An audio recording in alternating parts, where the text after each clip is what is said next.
Hello friends, मैं हूं प्रणय और आप सभी का स्वागत है मेरे YouTube channel M for medico में। तो अपनी जो सीरीज चालू है हिस्टोलॉजी सीरीज, इसमें अपन ने ये जो फोर्थ लेक्चर है, ये अपना फोर्थ लेक्चर है हिस्टोलॉजी ऑफ द स्टमक। यानी अपन ये देखेंगे कि अपनी जो हिस्टोलॉजी ऑफ द स्टमक क्या रहती है, उसका जो स्ट्रक्चर और फंक्शनल यूनिट है, यानी जो आपने पहले लेक्चर में जो ऐसे ऑक्सीटोसिन सेल यानी एचसीएल सीक्रेट करते हैं, तो उसके यानी हिस्टोलॉजी कैसे है, एचसीएल कैसे सीक्रेट करते हैं और वो जो म्यूकस सीक्रेट है वो कैसे अपने एचसीएल के यानी प्रोटेक्शन से यानी अपने को म्यूकस लेयर है यानी कैसी बचाती है। तो यानी अपन देखेंगे आज में अपन देखेंगे यानी हिस्टोलॉजी ऑफ द स्टमक। तो सबसे पहले जैसे मैं आपको डायग्राम निकाल के देता हूँ वैसे डायग्राम और जो मैंने हैंड रिटन नोट्स है, तो वैसे जो नोट्स है आपको यानी यूनिवर्सिटी के पेपर में यानी लिख कर आना है। तो अभी आज अपन देखने वाले हिस्टोलॉजी ऑफ द स्टमक। तो चलो वीडियो की शुरुआत करते हैं।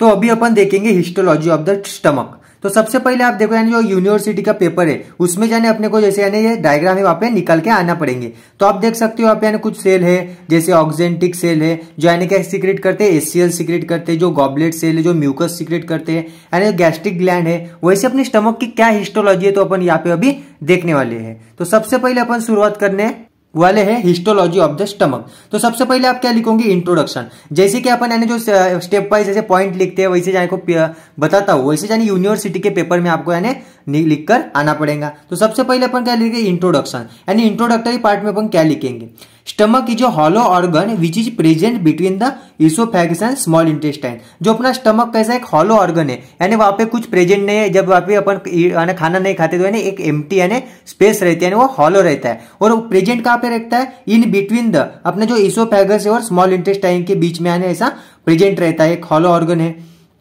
It is act as a reservoir of the food and help in the digestion of the carbohydrate, proteins and fats। यानी वो काय का काम करता है, उसका जो कौन सा वर्क है वो एक्ट कर रिजर्व फूड, यानी अपन जो फूड खाते हैं उसको यानी रिजर्व करके रखता है और digestion of the carbohydrate, protein and fat को डाइजेशन में उसका वर्क है।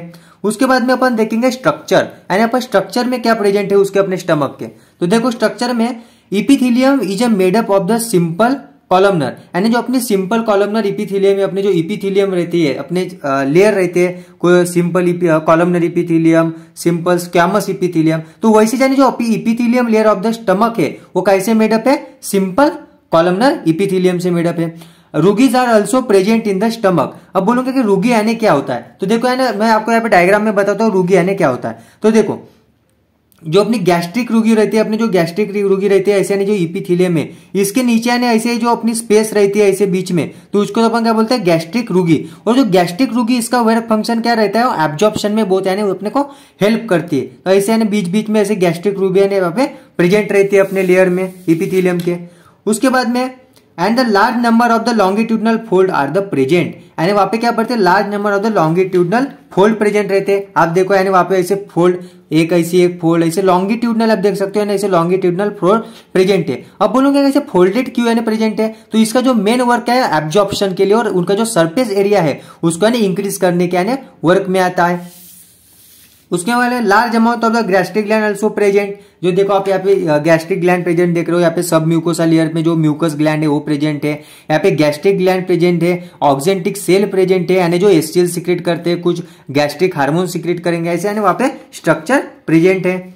It has the 4 layer of the smooth muscle. अब कल सबसे पहले अपने जो लेयर रहती है अपने स्टमक की वो कैसे प्रेजेंट है, स्मूथ मसल से यानी मेडअप हुई है। तो सबसे पहले आउटर मोस्ट कौन से है, आउटर है सीरोसा, उसके बाद में सब म्यूकोसा, उसके बाद में म्यूकोसल लेयर। और जो म्यूकोसल लेयर है उसमें जो आउटसाइड की म्यूकोसा रहेंगी वो कैसे रहेंगी, लॉन्गिट्यूडनल रहेंगी, और इनर की कहेंगे सर्कुलर रहेंगी, और सबसे लास्ट में क्या रहेंगे, म्यूकोसा रहेंगी। तो मैं आपको अभी सबसे यानी बताता हूँ कैसे करेंगे। तो सबसे पहले जो अपने आउटर लेयर है, आउटर लेयर यानी क्या, जो अपनी आउटर लेयर कौन सी, इनर जो होती है म्यूकोसा, और जो अपनी आउटर क्या हुई है, सीरोसा लेयर, जो आउटर लेयर है सीरोसा। उसके बाद में क्या होती है, सब म्यूकोसा, आप देख सकते हो सीरोसा के बाद में क्या है, सब म्यूकोसा आया। उसके बाद में क्या है, मस्कुलरिस आया, सीरोसा सब म्यूकोसा देख रहे हो। उसके बाद में मस्कुलरिस, तो मस्कुलरिस में आउटर में कौन से आ गई है, आउटर में लॉन्गिट्यूडनल, आप एक देख सकते हो लॉन्गिट्यूडनल, और इनर में कौन सी है, सर्कुलर फोल्ड प्रेजेंट है।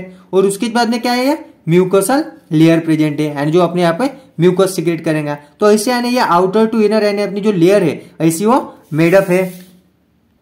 उसके बाद में अपन नेक्स्ट पॉइंट देखेंगे सिक्रीशन। तो सिक्रीशन में सबसे पहले क्या है, उसको जो ग्लैंड रहे वहां पे जो क्या सिक्रीशन होते हैं। तो सबसे पहले अपनी जो म्यूकस नेक सेल, अब म्यूकस नेक सेल का सीक्रेट के देखो इसके नाम में इसका जो मीनिंग है वो छुपा है। तो म्यूकस नेक सेल क्या सीक्रेट करेंगे, म्यूकस सीक्रेट करेंगे। आप देखो यहाँ पे मैं म्यूकस नेक सेल दिखाता हूँ कहाँ पे प्रेजेंट है।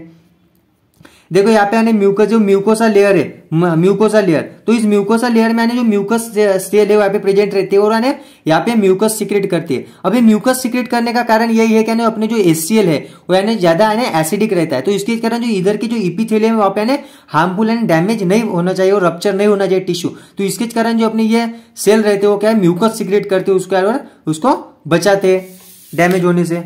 उसके बाद में पराइटल सेल, अब बोलोगे पराइटल सेल, पराइटल सेल देखो तो आपको जो बताया था पराइटल सेल और ऑक्जेंटिक सेल, आप यहाँ पे देख सकते हो छोटे छोटे जो पराइटल सेल और ऑक्जेंटिक सेल है वो क्या सीक्रेट करते हैं, HCl सीक्रेट करते हैं। हाइड्रोक्लोरिक एसिड अपने डाइजेशन में जो एंटी जो बैक्टीरिया अगर फॉरेन पार्टिकल कुछ यहाँ पे आ गए तो उसको जाने वो किल करेगा HCl। उसके बाद में स्टेम सेल प्रेजेंट रहते हैं। स्टेम सेल काय के लिए प्रेजेंट रहेंगे, रिप्लेस द डैमेज सेल, यानी अपने अगर कोई डैमेज हुआ, अगर एसिड का कॉन्सेंट्रेशन ज्यादा होगा तो कुछ सेल क्या होंगे, डैमेज होंगे। तो उसको जाने रिप्लेस करने का, नया कुछ बनाने के लिए कौन से सेल वर्क में आएंगे, स्टेम सेल प्रेजेंट रहेंगे।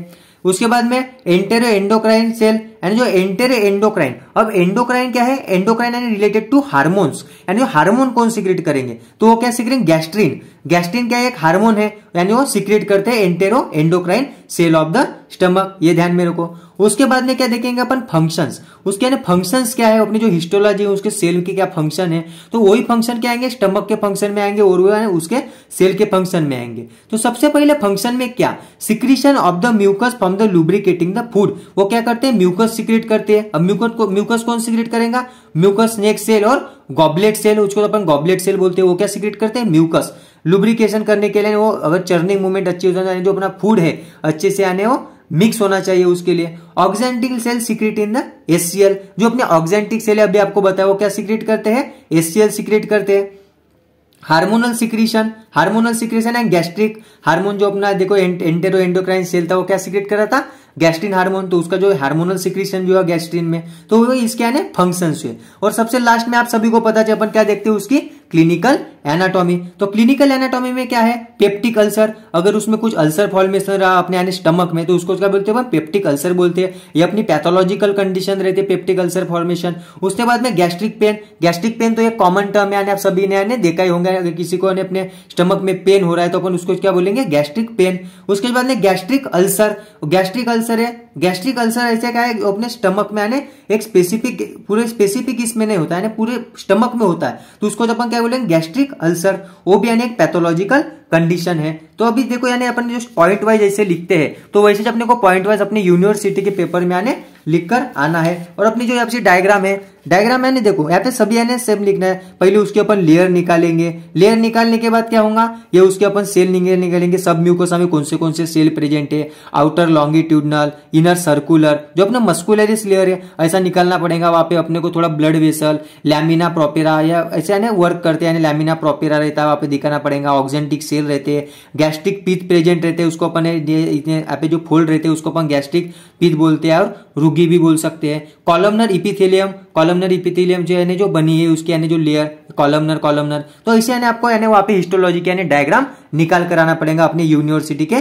पेपर में। तो ये अपनी जो हिस्टोलॉजी ऑफ द स्टमक थी यानी अपने को अच्छी तरीके से समझ होंगे ऐसा मेरे को लगता है। तो अगर ये वीडियो आपको अच्छी लगी होगी तो मेरे चैनल एम फॉर मेडिको को सब्सक्राइब करो और शेयर करो नीडेड स्टूडेंट की तरफ। और अगर ये मेरे वाले अपने को हैंड रिटन नोट्स अगर वीडियो में अगर अच्छी क्वालिटी नहीं आती होंगी तो मेरा जो टेलीग्राम चैनल है एम फॉर मेडिको, वहां पे जाकर आपको अच्छी तरीके से आने सभी हिस्टोलॉजी के और ह्यूमन फिजियोलॉजी, एनाटॉमी के जितने भी अपने यूनिवर्सिटी के एग्जाम होते हैं अपने मेडिकल कॉलेज के रिलेटेड सभी वहां पे आने नोट्स में वहां पे अपलोड किया हो। एम फॉर मेडिको यानी वो अपना टेलीग्राम का चैनल है।